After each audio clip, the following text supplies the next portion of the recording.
what is IT transformation? Part of what we struggle with when we hear IT transformation is, what does it mean? What does it mean to different people? And I know the very first time I heard it, I guess I had this vision of a fleet of 18-wheelers pulling up to a data center and them unloading all this futuristic equipment and gear and stuff. And I thought that's what IT transformation was all about. And then I got to thinking about it, and I tried to come up with a topic where technology would make a difference. So there's one thing that we all have in common. Usually during the week, we all have to get to work somehow. So I thought about that in terms of, suppose the task is getting to work. And let's take our example of, that fleet of 18-wheelers and all that new technology. So let's assume you typically drive to work every day. And let's say we're going to replace, your suspension with something nice and sporty, and we're going to replace your engine with some fuel-efficient hybrid model. We're going to give you a great GPS system which will allow you to find all the traffic jams and get around them. So now you have all this brand new technology. What's really changed? What's different about you going to work? You still get up in the morning, you still go out to the car, you still have to drive yourself to work every day. So technology obviously isn't an IT transformation. It's maybe an enabler, but it's not really that. So part of what I was thinking is, what would be an IT transformation? It might be something as simple as doing a carpool. And that way you can basically spend your time doing something different. It's basically changing how you get to work, not necessarily the technology used to get there. So I came up with my definition of IT transformation, and it's fundamentally changing the approach on how a service is being delivered that improves on it. So if we go back to our example of driving to work, if you carpool now, you basically have some free time. You can sit there on your BlackBerry or your iPhone and take care of email and do a lot of things that you couldn't before. So you basically improved your workday a little bit. Plus, you don't need to deal with all the bumper traffic that most people run into when they go to work. So when we're talking about IT transformation in the IT environment, it's not just the technology. It's not just the processes, because you can change both of those things. But unless you fundamentally change how people are approaching their job and doing their job and how they're delivering that service, you're not really changing anything at all. So when we talk about IT transformation, we look at it more as a combination of, yes, process, and yes, tools and software and things are enablers. But the real thing that you're looking at change is how people do their job and the culture behind that. So let's talk a little bit about why IT transformations fail. This was originally based on an article which was written last year. And I think I started the article with something like saying, this is volume 1 of 137. And then I said, just King. But if you think about it, IT transformations don't necessarily fail. In most cases, they just don't achieve the results that people expect of them. So they get some of the results, not all of them. They get part of the results. And some of them truly do fail and never get off the ground. But we looked at a lot of different cases, and we came up with some things that we found in common for all of them. One of the first things that we found is success needs to be a shared vision. Okay, what does that mean? Basically, a senior executive in the company has made the decision that we need to go through an IT transformation. He's looked at the facts, she's looked at the figures. They've decided that we need to change. These are the key drivers on why we need to change. And they've come up with what we've come to call the why this, why now. Unfortunately, a lot of times what's presented is, here's this transformation program. This is what we're going to change. This is what has to be done. And people sit there and wonder, oh, okay. Why are we doing this? The why this, why now is never really clearly communicated. I mean, there is a vision. The leader somewhere has this vision of where we need to go, why we need to get there, and why it's important. But that vision, a lot of times, is never clearly communicated. So the people basically look at this as, okay, it's just another project that we have to do, and we'll just comply and move along with it. So it's important that that shared vision get communicated. And real estate agents have a phrase. They talk about location, location, location. And in transformation, we think it's communication, communication, communication. So one of the key things is a shared vision. A second one that we find that causes things to fail is communications. And as you can see in the cartoon, a lot of companies say, yes, we know communications is a problem in this company, but we just don't want to talk about it with the employees. And communications has become so critical and so key and so important. The world has changed. I mean, and I like to use, my partner has this phrase they loves to use from the military. It's called command and control. And the military in the past had this wonderful thing of command and control, you know, the hierarchy coming down and stuff. Well, even the military has changed that process of command and control these days. Because what they found was, yeah, they issued all these orders, but when people got into battle, you know, the plan fell apart. So what they've come up with now is something called commander's intent. They basically say, this is what we're trying to do. This is where we're trying to go. This is why it's important. They communicate that to people. So commander's intent is very different than command control. And that relates to communications because nowadays, if you look at communications, it's different. You know, 10, 15 years ago, we'd send out emails. But if you look at people in their personal life now, yeah, they use email. They also text each other. They also use Twitter. They also use Facebook. Communications has changed from a different environment. It's basically a person can now do a one-to-many type of communications. They can basically say, you know, this is my thoughts. And there are people that read that now, lots of different people. And they respond to it. Twitter, right on Facebook walls and stuff. Communications has become two ways. And one of the key things that we found that happens a lot of times in IT transformations is that communication remains one way. It's kind of, you know, the leader sending out emails or doing, you know, all hands meetings or, you know, basically maybe setting up an internal website. And I'm not saying these are bad things, and I'm not saying you shouldn't do them, but they're only half of the equation. You're not getting that feedback from people. You're not getting that understanding from people. You're not getting from them what they're used to doing in their personal life, communicating back. So one of the things that we recommend is when you're setting up a communications avenue internally, find ways for people to start communicating back to you. You know, and there are lots of different ways. I mean, every company I know uses, you know, some form of instant messenger internally. You could always set up a, for lack of a better term, a chat room using your instant messenger that, you know, once a week, you know, the transformation team will be available to talk to you and answer questions. And it gives people a chance to do two-way feedback very easily. You could also set up a poor man's Facebook internally. I mean, if a lot of companies use SharePoint or some other equivalent document management system, almost every single one of those systems have some form of discussion group that you can set up and allow people to do that.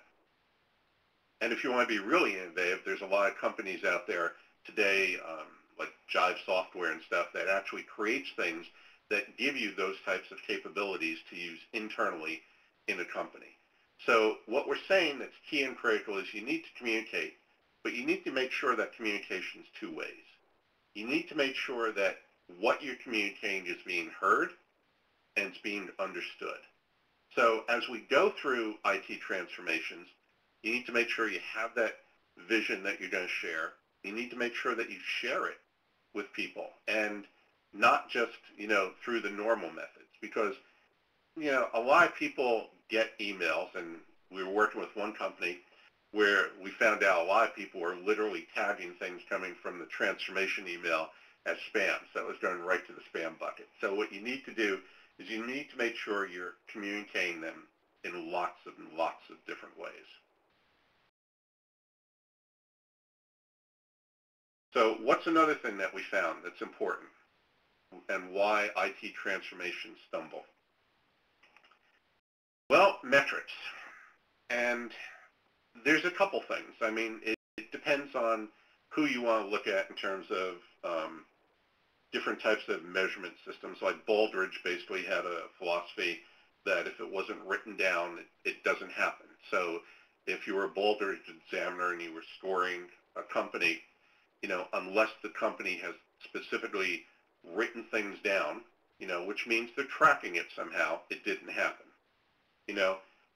ISO has a basic tenet that if it's not measured, it really doesn't matter. So if you look at a lot of the philosophies out there, they talk about why metrics are keen and why metrics are important.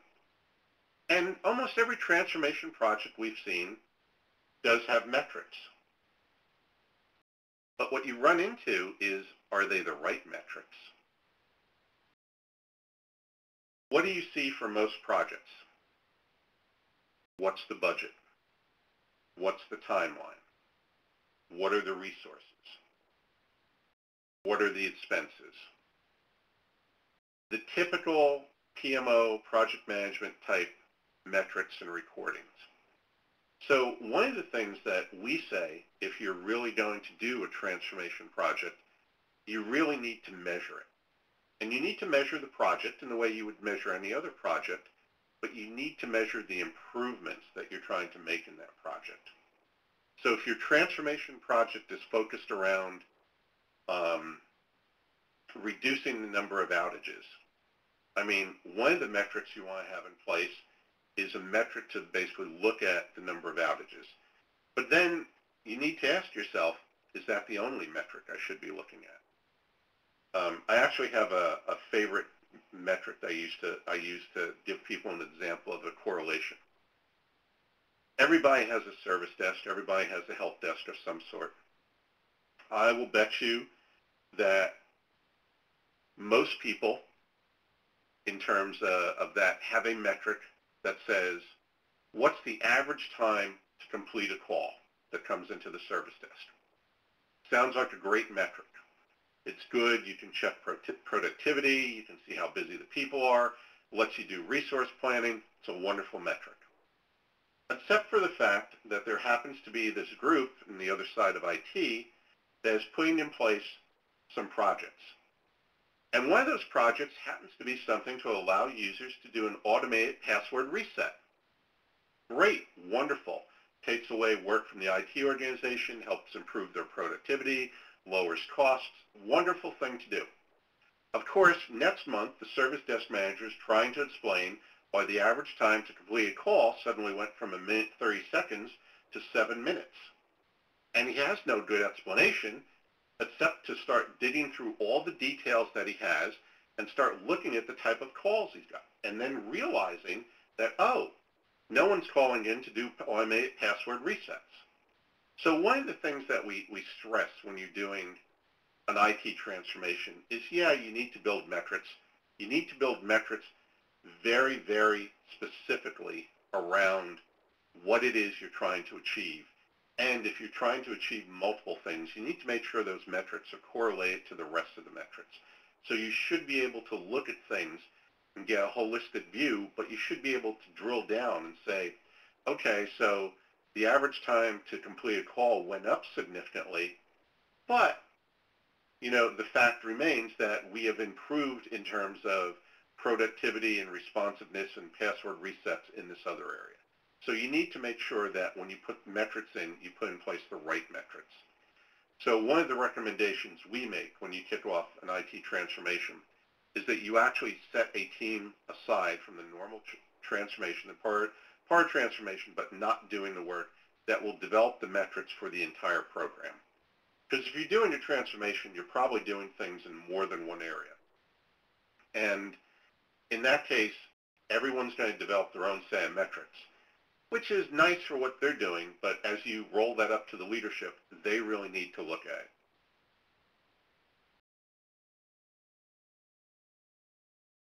So what's another thing that we talk about? We talk about something called the 80-20 rule, and most of you have probably heard about it. It's called the Pareto principle, And you can look at a number of different ways. You know, you get 80% of the results from 20% of the items. You know, 8% of the value perceived by customers relates to 20% of what your organization does. One of the ones I found that's my personal favorite is we spend 80% of the time with 20% of our acquaintances. And I thought about that and I went, wow, that's really true. So there is something out there called the 80-20 rule, the Pareto principle, and you've all heard about it. We actually have our version of the 80-20 rule that we talk about for transformations that we think is important. And probably the best way to do it is we like to review transformations as an ongoing series of improvements. And they should be short, quick improvements, something 90, 120 days, and then you move on to the next one and get quick wins, versus trying for perfection. And you can read the cartoon, and it basically says, is you're in project good shape? And the guy says, apparently. We started 5 years ago, and no one stopped us yet. And we've seen transformation efforts like that, where literally, it was almost close to 2 years with one company, and they were still in the planning stage, and they hadn't started implementing. And one of the reasons why is they were looking for that perfection. So we try to basically tell people, perfection is a good thing, but perfection is something that's a point in time. There was a quote made from Bert Hudson, who basically said, perfection is a road, not a destination. And I think that's the philosophy that we're espousing here. Would you rather have something that's 80% right in 3 months, or would you rather wait for perfection for 2 years? Because when you get it 2 years from now, I'm sure your needs will have changed. So the philosophy that we were espousing is 80% right. So naturally, we immediately have some people jump up and say, wait a minute, that means it's 20% wrong. And we're not saying it's 20% wrong. We're just saying the improvement you're making doesn't cover 100% of the situations. The improvement is basically covering 80% of the cases. There will always be outliers. There will always be exceptions. There will always be things kind of that don't fall into the norm. But what you need to do is you need to condition people that we're not trying for that perfection. What we're really trying for is we're trying for that 80% right. And we want to get that right to people as soon as possible. We want to make sure that we're picking things that can be done in short time frames. And we want to iteratively keep doing those improvements. Because one of the tenets and philosophies of a lot of the things out there like ITIL talk about continuous service improvement. And if you basically start your IT transformation as, we're going to go through this transformation, we're going to be done in 2 years, and we'll be there, well, you'll be somewhere, but you'll probably be starting another IT transformation at the end of that 2-year process. So one of the things, again, and I love the quote, perfection is a road, not a destination. Think of IT transformation as that also. You start people on that. You basically get them conditioned to the fact that we're going to be making improvements and changes.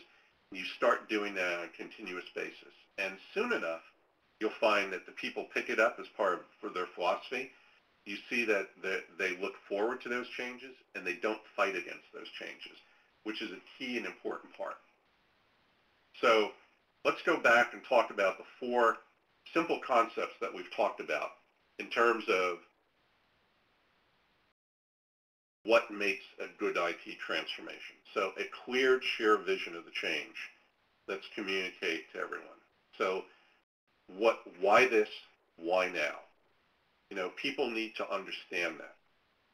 And once they understand that, we can get to the second bullet, acceptance of the reasons, and basically adoption of it. And what you get when you get that, you get people basically who become your change agents. So they're not out there saying, why is this being done to me? They become part of the change, and they're saying, this is why we're doing this to those other people. So they become your advocates. They become the people who are important to basically moving things forward. Metrics.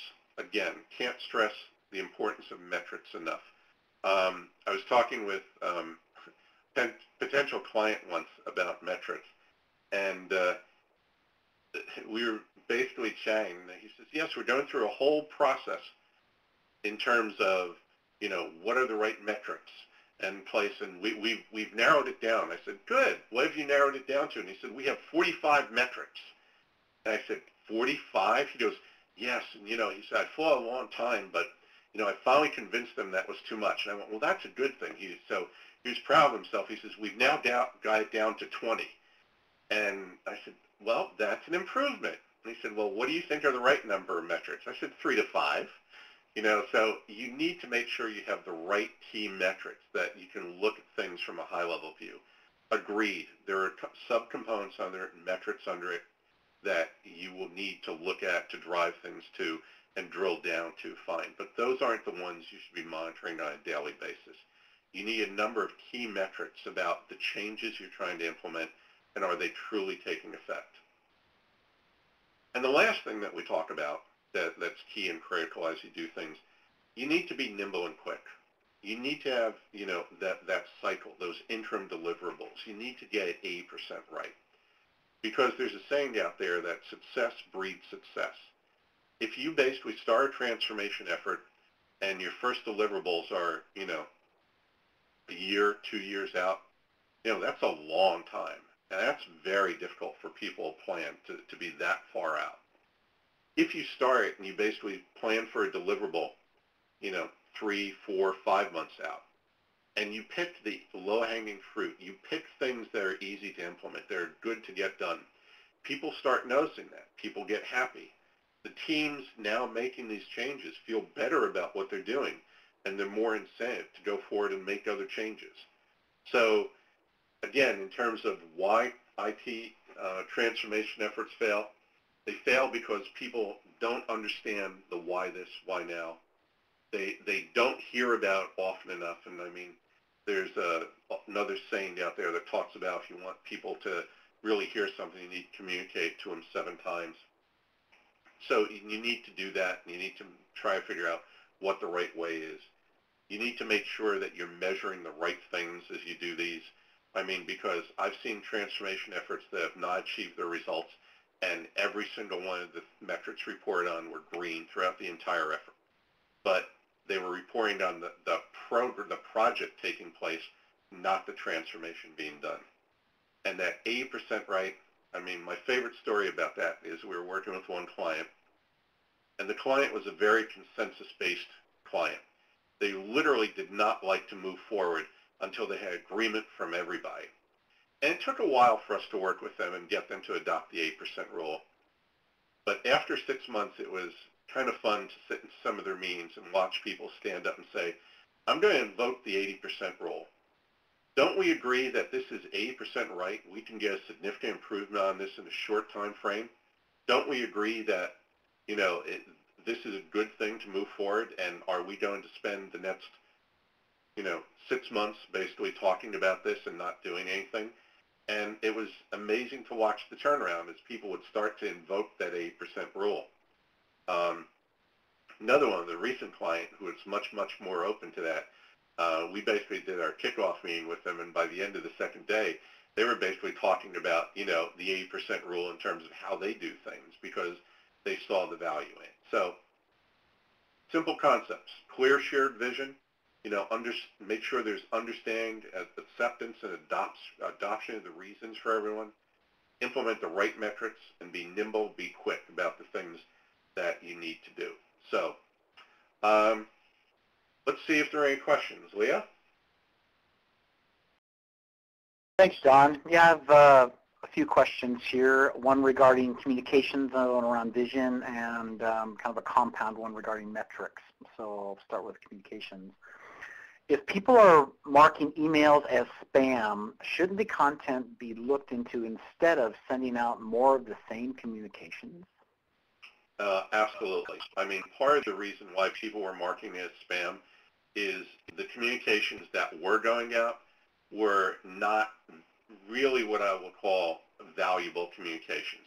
They were just basically, for lack of a better term, this is the status, this is what's happening.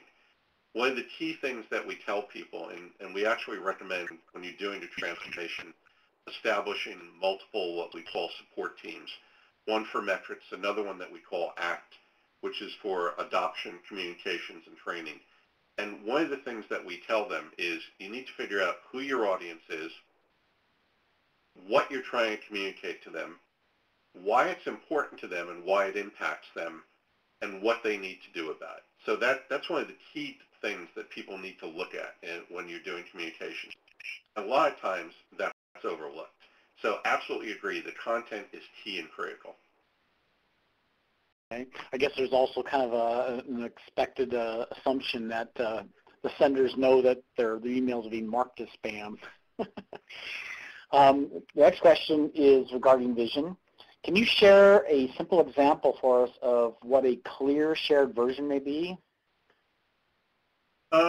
Yeah, I mean, and quite honestly, one of the things that we talk about in the why this, why now, there are companies that have been going along and the people in the organization think things are going great. So the why this, why now is a great example that we had was one company we were working with, very customer-focused IT organization, probably one of the better ones I've seen. They truly felt that the best thing they could do is, restore service anytime there was an outage. And that was great, except for the fact that the, business units were getting very annoyed that the service was going down 3-4 times a day. And what was happening is the IT organization wasn't seeing that, the people in the trenches. Now the executives were hearing about it. So the why this, why now vision for them was basically saying, why this, and saying because people are getting tired of having their work interrupted. How about if you were writing a Word document and Word crashed 3 times a day? Would you like that? So the why this was clear that they weren't hearing it before. And the why now was that people were getting tired of that and that they needed to do it. So that was a key thing. Okay, great. I had one more sneak in here, but I'll add that I think we've got a few minutes to spare here. This one's regarding metrics, the kind of compounds. I'll just rattle it off and let you run with it. We think our metrics are already pretty good. How do I validate this? How do I know we have the right metrics? Will a separate team really know what the right ones are? Yeah, and quite honestly, it's funny. I used to say, in terms of you have the right metric in place, and one of the things I look at is a lot of people get these metric reports and they get readouts of the state of the organization. And what I always like to ask is, if any of these went red, would it change, how much your IT executive is getting paid? And quite honestly, if the answer is no, then I'm wondering if you have the right metrics in place. I mean, because the business basically looks at IT to deliver service. And if they're not delivering the right service, the CIO will hear about it from the CEO, and it could be, in terms of compensation on how well you do. So when you look at those metrics, you look at it in terms and say, if these things all went red, would my executive hear about this? Would it affect my executive's compensation? And that to me has always been the ultimate type metric to look at. There are ones that you need under that, but it's really about what's important to your IT executive because what's important that he's delivering to the business units. Okay, thank you. And a last one here. What is a good example of how not to alienate the naysayers in the rule of the 80% right? Yeah, I mean, we always get the naysayer in there saying, well, if it's not perfect, and quite honestly, one of the things that a quote I had from, believe it or not, a builder when we were building a house one time, and we were having the cedar planking stained, and I was on a business trip, and my wife calls me crying and stuff that, they stained it this dark chocolate brown, and it was supposed to be a nice light cedar shade and all this sort of stuff. And so I called the builder, and he had a great response to me. He said, John, it's not like I'm a doctor. I can fix anything that we do wrong. And quite honestly, he ended up putting 2 additional coats of stain on the house, which benefited me. So my answer to the naysayer is, if you wait for that 100% perfect, you'll never get there. It's like infinity. it's a destination. It's a road. It's not a destination. So you need to be able to start making improvements, because if you wait for infinity, it never arrives. And quite honestly, if you get it wrong, if you get it a little bit wrong, as long as you got it majorly right, well, that's what the next cycle's for. Go forward and improve things.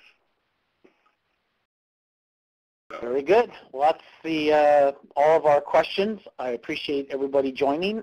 Thank you very much, John. That was very informative. All right, and you can see our contact information is on the page up there. We thank you for joining today. You also download a copy of the presentation on the left, and hopefully you'll join us for our next webinar, which I think will be in 2 months. So that will end this conference. Thank you.